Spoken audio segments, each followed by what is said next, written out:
Good afternoon, everyone. It is a great pleasure to be here again at FIS 2021. Once again, congratulate José Villar and Rodrigo Villar for the initiative. What you have been doing and what we have seen this week has been a success, greatly contributing to our reflections at the time we have in the health industry. We're going to talk about an agenda that has been part of our day-to-day in hospital organizations and the health chain as a whole, that is going through a true transformation, that moving towards digital, in which we're going to address the current role of technology supporting hospitals over this great change that we see in their insertion in the health production chain.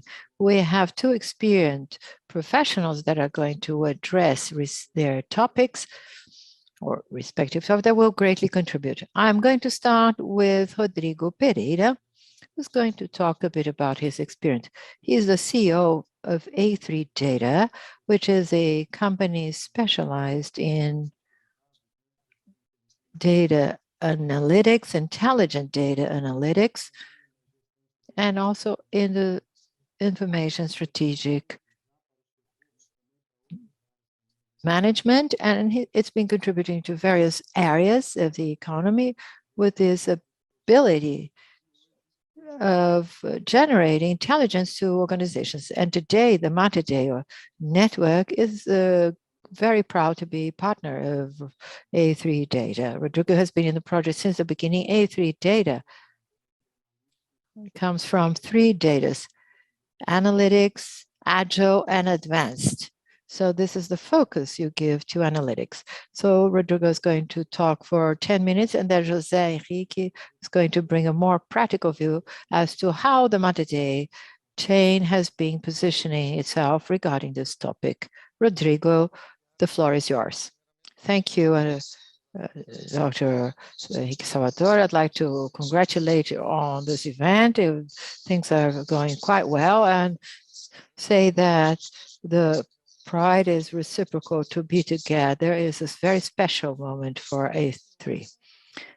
I'm going to talk a bit about what our cup of tea, the organizations. We are one of the main AI consulting firms. We are in large organizations, not only in health, but we are in Localiza, Stellantis, and we are very proud to be along with today in this trajectory.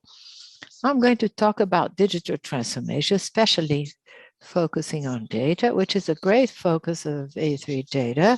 And then we close this with José Henrique's talk, and then we discuss the topic a bit. Okay, so I just wanted to start with a concept that we like to use quite a lot at A3 Data, which is flywheel. Imagine a wheel. It's a concept used at Silicon Valley and some organizations in Brazil as well. Imagine the flywheel that you start turning. You have to take it from the inertia. It's a heavy wheel. As you turn it, it gains great power and great speed. And then it's difficult for you to stop this flywheel.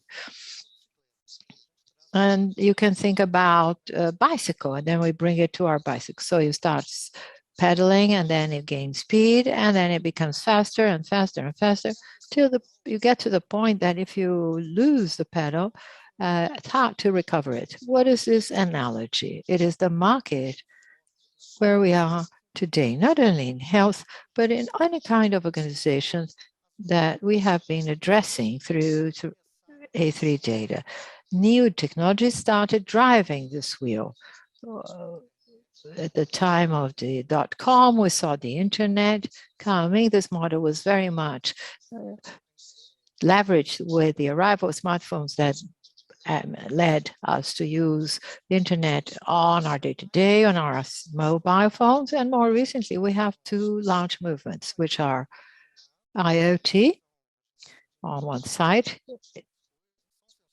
Internet of Things that generate data to us, and the new technologies being able to take great data processing to the cloud.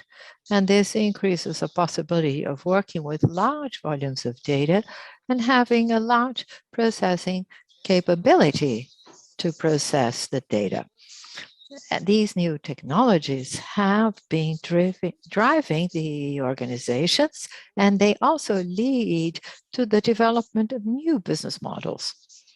And these business models, they continuously reinvent themselves. When we think about Netflix, for example, it started with a model of DVD rental. It was traditional.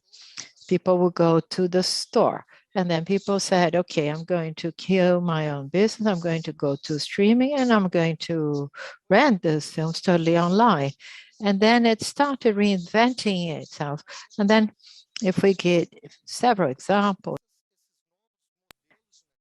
and these new business models, etc., they go through things that is increasingly more present on our day-to-day, which is experimentation.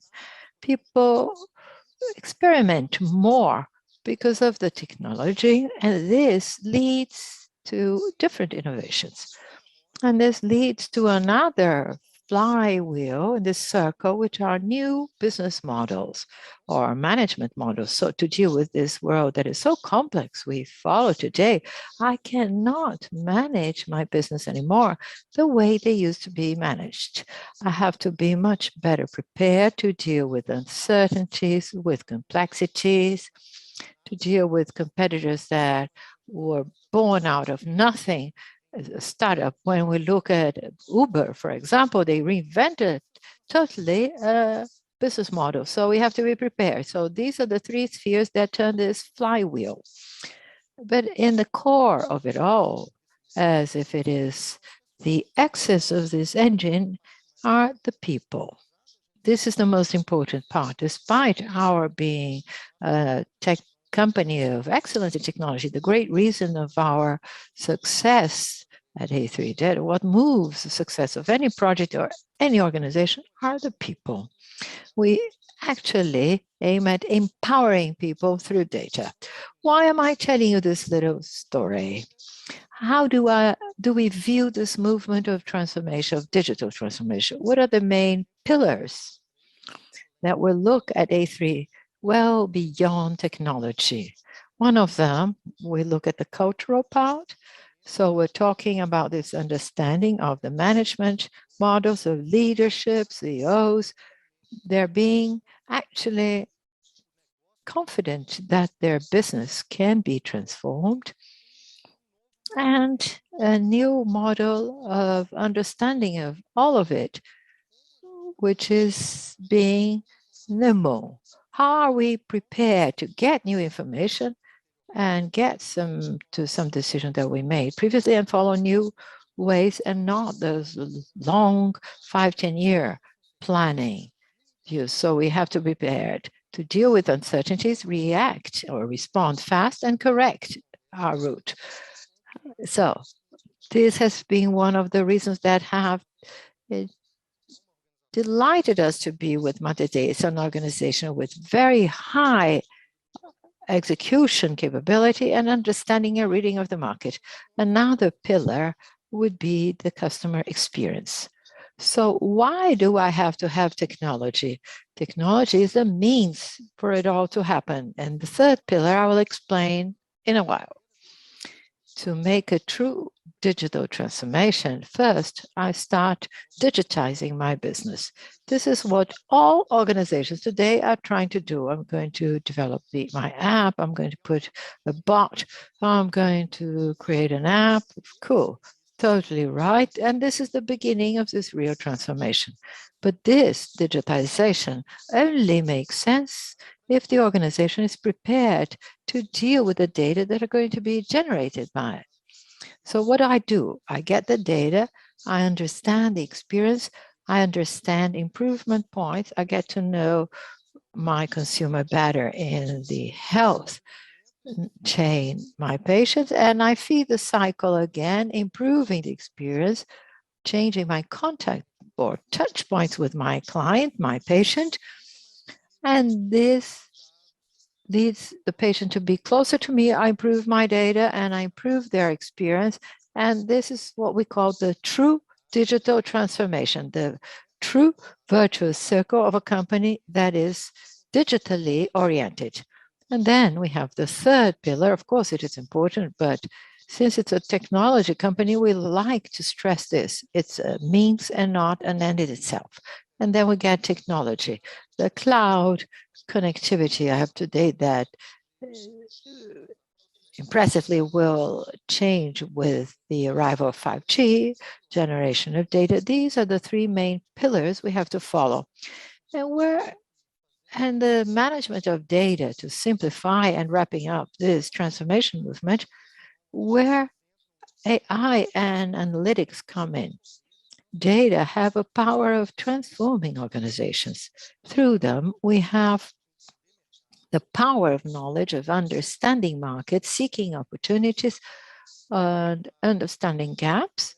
On the other hand, I can generate operating efficiency to my business, optimize operations, optimize tasks, turn them into simpler tasks if they are repetitive tasks. And to me, the most important is to improve the patient experience, my consumer, in the case of other industries. So this is the business focus. If I delight my client, my patient, I am turning this patient into a loyal patient, and I am ensuring the long-lasting life of my business. This is a matter of empowering people through data. The data only exists to generate insights that are going to be used by the human being that is there at the very end. I'm going to help a doctor to better understand the patient's journey. I'm going to generate efficiency in my processes that can provide me greater capacity to invest in my business. But the decision, the final decision, is going to be made by people. So this is just a brief overview. I try to be very brief so that we can keep to our time, and then we can discuss further after José Henrique's talk. Thank you very much. Rodrigo, thank you very much. Very good. You gave us an overview, a big umbrella on our topic. And now José Henrique can actually talk about the specific case, and then we can open our debate in a more comprehensive way. He's the Director of Operations of the Mater Dei Health Network. José Henrique. Good afternoon, everyone. Dr. Henrique Salvador, Rodrigo. First of all, I'd like to thank Rodrigo and José Villar for the invitation to be here today talking about this topic, a topic that is very intriguing to us, and it actually impacts several organizations, not only in health, but organizations in various industries. It is a pleasure to talk after Rodrigo Pereira from A3 Data. To me, today is one of the persons that masters most the topic we're going to talk about, and he represents an institution that impresses me, considering the quality of the delivery and the impact he generates to companies where he operates. First time we talk together after the partnership. Today we are partners to develop to the health system, to Mater Dei network, innovative fronts that I'm sure will bring great benefits to health that so much needs this kind of transformation. Before I move into how the Mater Dei network has been positioning itself in terms of digital transformation, information, I'd like to talk about some trends that we have at the Mater Dei network. What we believe in terms of future vision, what are the trends and changes that we're going to see in our industry in the next few years? The first great trend that we have been envisaging at Mater Dei is a change in operation, not only receiving or hosting and curing and healing patients and having people that require hospital care, but a way of influencing. In fact, in the health of people, having more touch point, increasingly frequent, so that they can be increasingly healthier. This is a great trend we see for the next years. A second trend that we see happening increasingly more in the health industry at Mater Dei is to move from that in-person contact to a hybrid one in which we provide our patient the possibility of interacting with Mater Dei, not only being here physically, but also through the various solutions that we're going to talk about later. The third trend is our moving away from that vision of services that are built by the hospital to patients, and for us to talk increasingly more about experience. When we talk about experience, we have a being that is important in this relationship. It's co-creation. Increasingly more people want to take part in their care, choose the way they receive and build their healthcare together. We increasingly talk about a co-creative experience of Mater Dei with its clients and partners, ultimately. And the fourth trend that is also very relevant to us is this care that is a touch point that is increasingly less centralized, that increasingly we have the possibility of it being integrated. We always talked about the hospital as a repository of information. Now we talk about interaction of platforms that we can integrate the various types of information and various inputs regarding the health of patients. And then we move into talking about the innovation structure of Mater Dei, how we have been organizing ourselves to be able, by observing these trends, to position ourselves in a practical way to be able to transform the way Mater Dei will be behaving in the forthcoming years. And the first front that is important for us to talk about are digital transformation and innovation, that all this innovation, digital transformation, has to be focused on the person. Rodrigo put it quite well. Perhaps it has been this way that we have to have more interaction and values, because both A3 data and Mater Dei, we actually see the person in the core of everything we have to build here. It is the famous and even sort of data is the vision of the customer, of the person, and our building all those solutions from the viewpoint of the person. So when we talk, for example, about building a care line, it's a line that person needs to be engaged. When we talk about getting the person's data, it's getting the person's data that influence in this person's health, and are building solutions involving the person having data information so that we can get feedback on the person, so as to how we should build our tools, our solutions to be able to care for these people. And speaking of people, we're not only talking about our patients, of the patients that seek us, we're talking about doctors, operators, partners. It's a vision of all these stakeholders in our industry to be able to build solutions, integrated solutions to all of them. The second point, or the second avenue we've been investing a lot in the institution, is this avenue of the smart hospital. Today, the Mater Dei Health Network has 3 hospitals in the metropolitan region of Belo Horizonte, 1 and Betim, Cotage. We're building a 4th hospital in Salvador. We had a movement for Pará through a network of hospitals in the northern region. So what we're talking about here is to transform these hospitals so that they can have this concept of intelligent hospital. And what do we mean by smart hospital? We talk about investment in hardware and software, investment in things that sometimes are not tangible.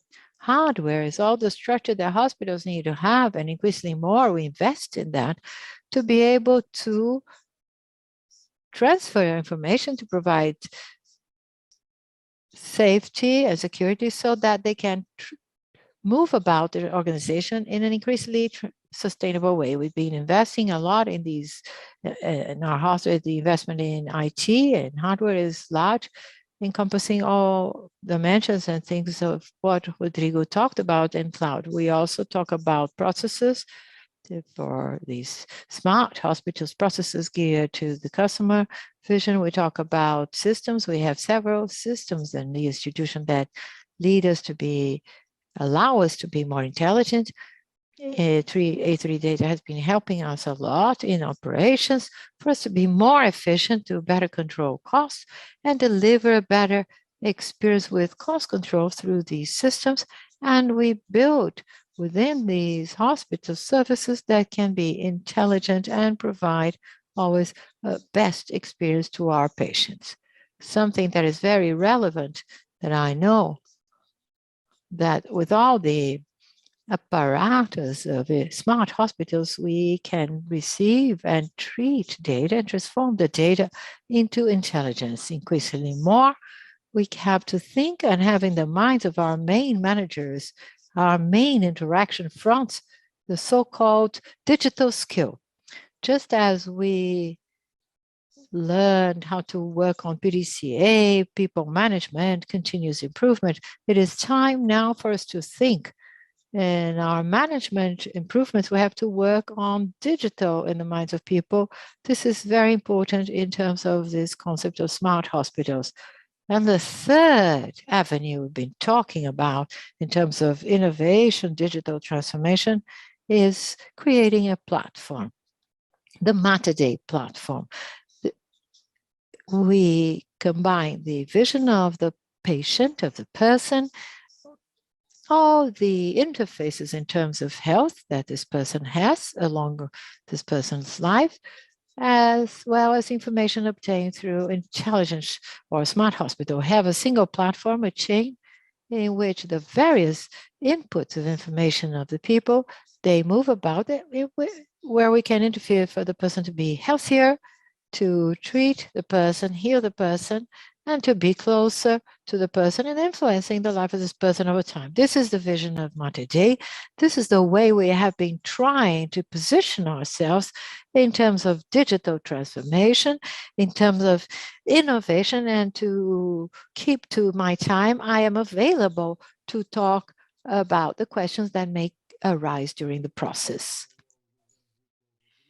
Thank you so much, José Henrique and Rodrigo, for making it so clear, and also within the time allocated to you. So it means we still have got 15 minutes to go further into details.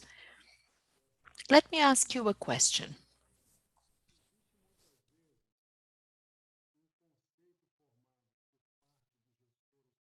There is a concept that hospital managers have that changes are required, going from an analog to digital. Sometimes there are resources, but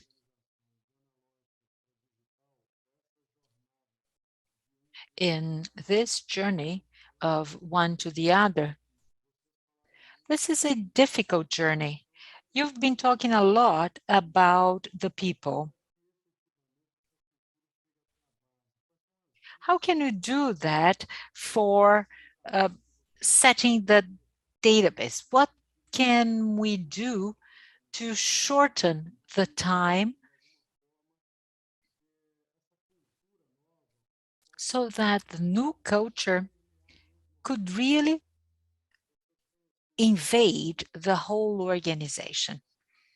Do you have any guidelines to give about that? I don't know who would like to go first.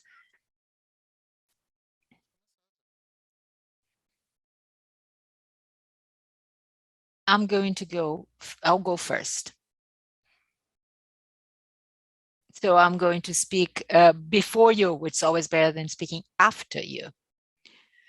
To try to answer this question, let me go back to a thing that I believe is going to happen not only in our industry, but in all industries throughout time.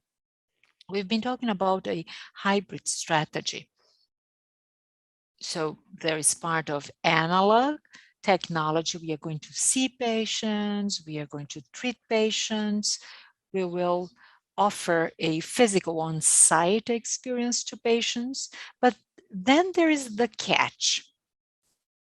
An analog experience, but at the same time, building a digital format to facilitate some of the process and to collect in real life the experiences and have an impact on them. What we've been doing to try to interfere in this culture is to bring people who tend to be more open to make these changes. We've been selecting some key areas in the organization, areas that already have these key users of digital transformation. We run projects together with them, setting the basis so that they can run projects successfully. And then we use them to show to the organization, leading by example. And these are the examples that can really motivate other people to get on board. Here at Mater Dei, there is a user who has been doing great projects in our surgical chain. And we have shed light on these kind of projects and position. And then people get curious. They want to know what's being created. They also see the results, the outcomes of what's being done. And they also want to follow the lead.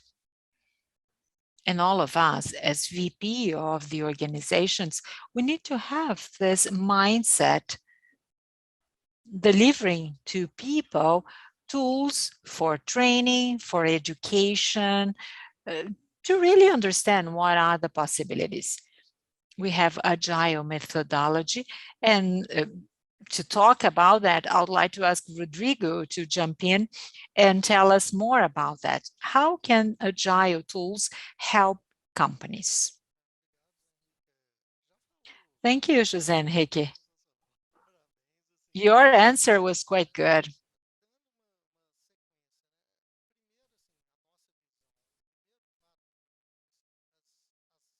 First of all, large companies that have really gone digital are companies whose leaders really believe in it, understand it, and really try to find the talents to do it.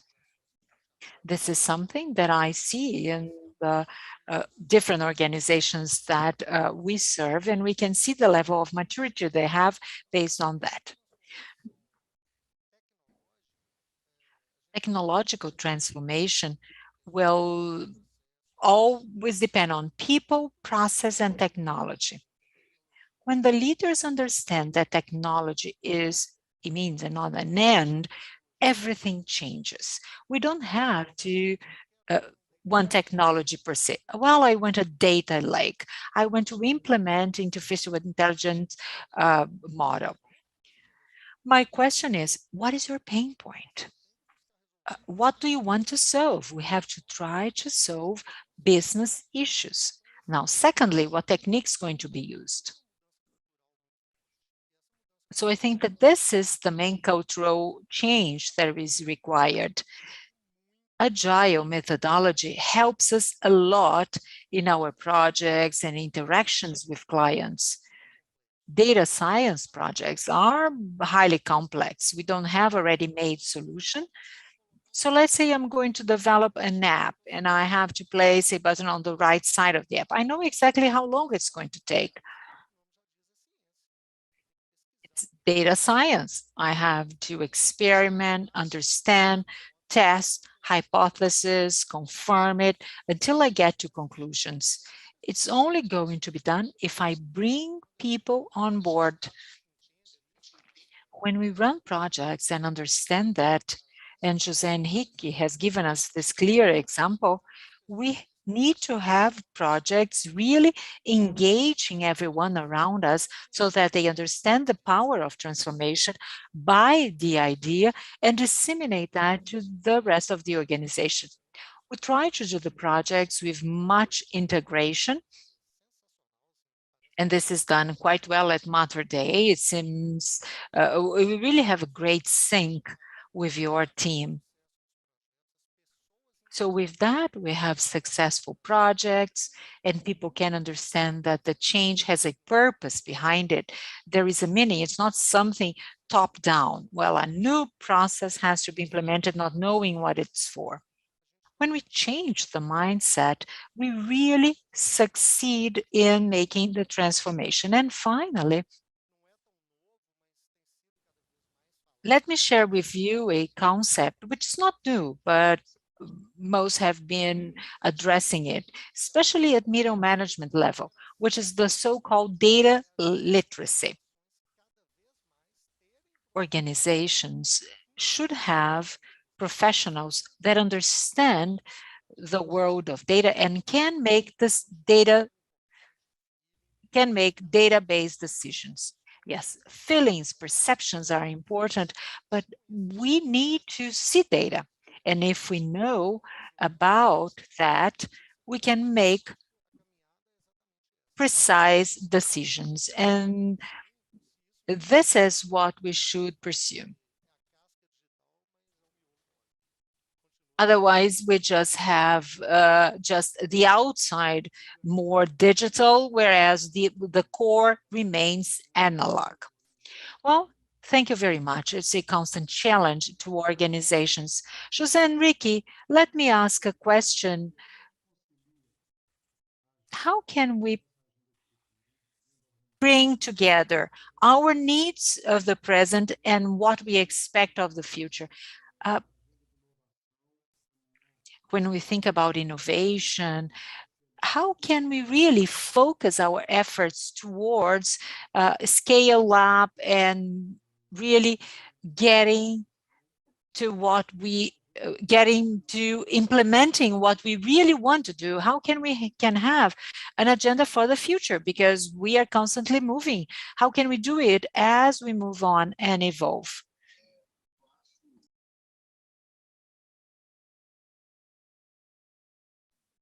I think, and I try to act as Mater Dei, that the agenda of the present is the basis of the agenda of the future. This seems to be vague, but there are some ways of our explaining this. If we are talking about an agenda of cost management in the present, we must deal with this cost management agenda in the present, thinking about the format in which we're going to build the digital format geared to data, so that in the future, during the future transformation of the institution, we can be increasingly more intelligent and understand what has motivated, what generated, and what was the format that brought results regarding that. If we're talking, for example, about a format of productivity control, resource control, so we have present control, and we have to generate intelligence, data for the institution, so that in the future we can increasingly have more subsidies to make the correct decisions. We're talking about, for example, of impacting in the present the experience, the patient experience, the customer satisfaction.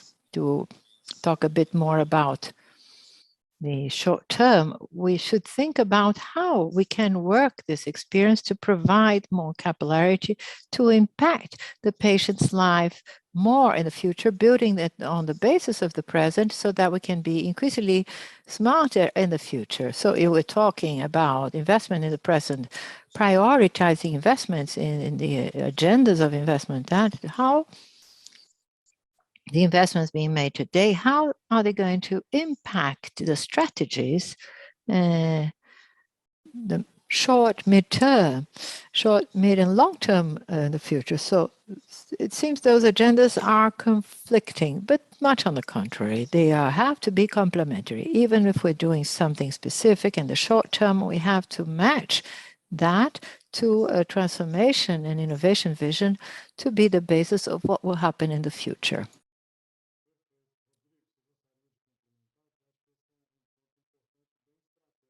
Rodrigo, would you like to complement? Because you have a strategic vision on our strategy.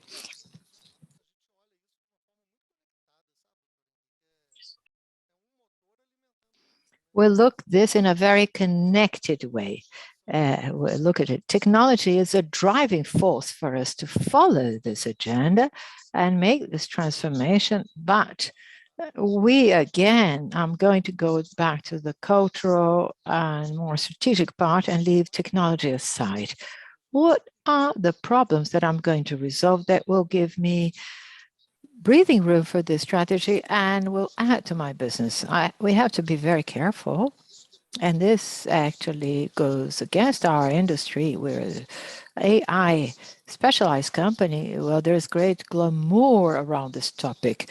Many companies say, well, I want to do it. And many times it's very much out of a fad than real need. We have to try to implement projects that provide high capability of transformation to the organization. This transformation capability can be through various drivers: the improvement of the patient's journey, patient's engagement, and it may be this great operating gain that will bring ROI to the project. I carry out the project that generates great efficiency that pays off. I have more ability to invest more in technology, generating more efficiency, more engagement. And then I get back to the analogy of the flywheel. The wheel starts turning faster and it starts being more and more successful, and people understand increasingly more what this transformation is all about. So everything is totally connected. Well, it's been a very good conversation. It went very fast. We're getting to the end. To wrap up, I'd just like you to make your final remarks, your takeaway message that you want to leave with everyone, looking at the need of this change of envisaging a world that is slightly different from what we have lived in until now. Your takeaway message, Rodrigo first. Well, first of all, I'd like to thank for the chat, Dr. Henrique. Henrique, it's been very pleasant. First, that transformation is unavoidable. It's a way with no return. We cannot treat it as a threat, but those that do not do it are running the risk of failing. Technology is here to stay. So we have to especially understand how to deal with this problem so that we can deal with it in a responsible, accountable, and transforming way. And then we're going to talk about our purpose, put people in the core of everything, because technology will be here to help, but the transformation will be made by people, in fact. This is a message I'd like to leave with you. Thank you. José, thank you. Thank you, Dr. Henrique. Thank Rodrigo and José Villar for the invitation, but very briefly, to, if we can, in some front, support anyone. First, I think the basis of everything is organize your data.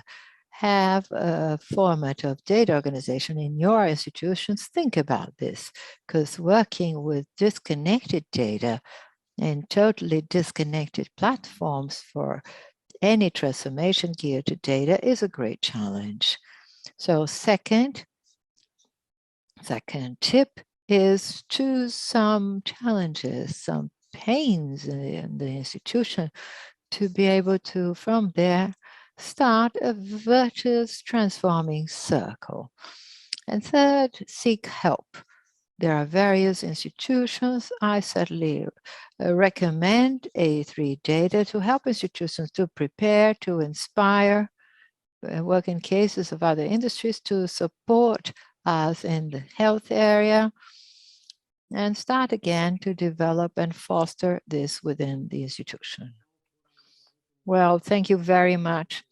They have been very productive 40 minutes. So once again, José, thank you very much for the invitation. Congratulations, Rodrigo. Rodrigo Pereira and Salvador for your remarks. Thank you all very much and have a good afternoon. Thank you.